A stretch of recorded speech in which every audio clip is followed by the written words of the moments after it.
미국과 사우디아라비아가 오늘 민간 원자력 협력 협정을 체결했습니다. 이 협정은 미국 기업들이 사우디아라비아의 계획된 원자력 에너지 프로그램에 참여할 수 있는 길을 열어주는 동시에 오랜 동맹국 간의 경제적, 전략적 유대를 강화할 것으로 보입니다. 미국 에너지부는 크리스 라이트 에너지 장관과 그리고 사우디아라비아 에너지 장관인 압돌 아지즈 빈 살만 왕세자가 이른바 123 협정을 했다. 여기 협정에 서명했다라고 발표했습니다. 이 협정들은 미국, 사우디아라비아 민간 원자력 협력을 위한 법적 틀을 마련하고 원자력 안전, 보안 및 비확산에 대한 기준을 정하고 있습니다. 에너지부는 이번 협정이 미국 기업들이 사우디아라비아의 원자력 기술과 서비스를 공급할 기회를 확대해서 미국의 일자리와 국내 공급망을 지원함과 동시에 사우디아라비아가 증가하는 에너지 수요를 충족하는 데 도움이 될 것이라고 밝혔습니다. 긍정적인 이야기. 자, 라이트 장관은 성명을 냈는데 이번 협정들은 미 사우디 상업 관계를 강화하고 국내에는 번영을, 해외 동맹국들에게는 안보를 제공하겠다는 양국의 공동 의지를 반영한다. 이렇게 말했습니다. 또 이번 협정들이 미국의 원자력 기술과 전문성을 바탕으로 하면서도 원자력 안전 및 비확산에 관한 최고 수준의 기준을 준수한다고 밝혔습니다. 행정부는 이제 1954년 원자력법 이 제123조에 따라서 이 협정을 의회에 제출해 심의를 받을 예정입니다.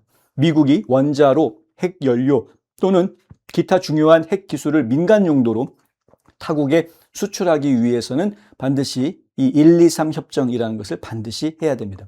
그리고 의회의 인준을 받아야 됩니다. 행정부는 이번 협정이 미국의 원자력 수출을 확대하고 미국 내 일자리를 창출하며 미국의 에너지 및 국가 안보를 강화하고 전 세계적인 핵 비확산 기준을 공고히 하는 데 목적이 있다고 밝혔습니다. 이번 협정 체결은 라이트 장관이 지난 4월 워싱턴과 이 사우디가 공식적으로 123 협정 체결을 위해 협력 중이라고 밝히고 이를 장기적인 민간 원자력 파트너십을 향한 중요한 단계라고 언급한 이후 수개월간의 협상 끝에 이루어진 것입니다. 사우디아라비아는 비전 2030이라는 것을 내걸었는데요. 경제 다각화 계획을 하고 있고 그 계획의 일환으로 민간 원자력 산업을 발전시키려고 좀 해왔습니다. 사우디 당국자들은 원자력이 증가하는 국내 전력 수요를 충족시키는 동시에 사우디가 생산한 석유를 더 많이 수출할 수 있게 해줄 것이라고 밝히고 있습니다. 그러니까 지금 석유 원산국도 결국은 본인들이 파내는 석유는 수출하는 데 더 쓰고 그리고 국내 필요한 전기들은 원자력 발전소를 통해서 충당하겠다라는 이제 계획을 가동하는 것이죠. 그것이 결국에는 앞으로 이제 AI 시대가 도래하고 있기 때문에 그 AI 시대를 대비하기 위한 방편이기도 합니다. 굉장한 전력이 필요하죠. 이번 협정은 또한 미국이 민간 원자력 기술 수출을 확대하고 전 세계적으로 원자력 발전 프로젝트를 추진해온 중국 및 러시아와 더욱 적극적으로 경쟁하려 하는 시점에 체결된 것입니다. 이번 협정은 미국 의회에서 면밀한 검토를 받게 될 것으로 예상이 되는데 일부 의원들과 핵 비확산 옹호자들은 사우디아라비아의 핵 야망을 규제하는 안전조치의 의문을 제기합니다. AP통신이 보도한 내용을 보면요. 핵 확산 방지 전문가들이 사우디아라비아 내에 원심 분리기가 가동이 될 경우 사우디아라비아가 핵무기 개발 프로그램을 추진할 가능성이 열릴 수 있다라고 경고한다. 이렇게 보도합니다. AP는 사우디의 왕세자가 이란이 핵폭탄을 획득할 경우 핵무기 개발에 나설 수도 있다라고 시사한 바 있다. 그러니까 지금 미국과 사우디아라비아가 맺은 이 계약이 여차하면은 사우디가 핵무기를 만들려고 하는 그 길을 열어줄 수도 있다라는 지적을 하고 있는 것입니다. AP통신은 핵무장국인 파키스탄이 사우디아라비아와 상호 방위 조약을 체결했다라는 점도 지적합니다. 파키스탄은 미국한테 우호적이지 않은 나라죠.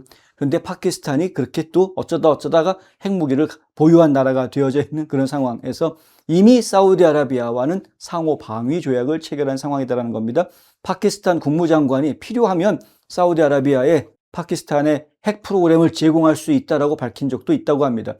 이건 오랫동안 중동에서 유일하게 지금 핵무기를 보유하고 있는 게 이스라엘인데 그것은 이스라엘에 대한 경고로 해석하는 사람들이 많다라는 이야기. 그러니까 결국 사우디아라비아가 핵을 가질 수 있다라는 가능성 자체는 결국 이스라엘한테는 위협이 되는 것이 아니냐라고 분석을 하는 겁니다. 행정부 관계자들은 이번 협정이 미국의 오랜 핵 비확산 기준을 유지하면서 글로벌 민간 원자력 시장에서 미국의 입지를 강화할 것이라고 밝히고 있습니다. 그러니까 무기로 가지는 않는 것이다. 그냥 민간 차원에서 하는 에너지 차원에서 하는 것이다라는 거죠. 그런데 앞서 2009년 미국은 아랍에미레이트하고도 마찬가지로 123 협정을 체결한 바 있습니다. 2009년에 상당히 오래전 얘기입니다. 그때 당시에 원천 기술은 미국에서 제공을 하지만 실제로 원자력 발전소를 만드는 수주는 한국에서 받았습니다. 한국의 지원을 받아서 바라카 원자력 발전소를 건설을 했죠. 총 4기까지 건설해서 실제로 지금 가동이 되고 있는 중이고요. 아랍에미레이트는 자국 내 우라늄 농축과 사용 후 핵 연료 재처리를 전면 포기했었습니다. 그리고 국제원자력기구의 강력한 불시 사찰을 허용하는 추가 의정서에 서명을 했고, 그래서 지금 바라카 원자력 발전소가 지금 다 운영이 되기까지 지금 일이 진행이 될 수 있었던 겁니다. 이번에 사우디와의 123 협정은 정식 제출에 앞서서 상하원 외교위원회와 최소 30일간 사전 협의를 거친 뒤에 의회에 공식 제출이 된다고 하고요. 제출 이후에는 연속 회기 기준으로 60일 동안 의회의 심사를 받는다고 합니다. 이 기간 내에 의회가 승인하지 않는 그러한 공동 결의안을 통과시키지 않는 한 협정은 이제 발효가 될 수 있다, 이런 이야기인데, 추가 약속을 하면서 아랍에미레이트가 결국은 원자력 발전소를 가동을 하고 있는 것처럼 사우디아라비아도 마찬가지로 필요하다면, 정의심되고 필요하다면 추가 협정을 얻어내면서 이를 진행시킬 수 있는 가능성이 충분히 있기 때문에 일단은 지금 사우디아라비아와 미국이 그만큼 더 깊은 관계를 갖게 됐다는 점, 이것이 이제 상당히 중요한 부분이다라고 봐야 될 것 같고요. 이것은 오히려 지금 아브라함 어코드를 좀 강화해 주기 위한 미국의 배려일 수도 있다, 이렇게 이해하시는 것이 오히려 더 맞을 것 같습니다.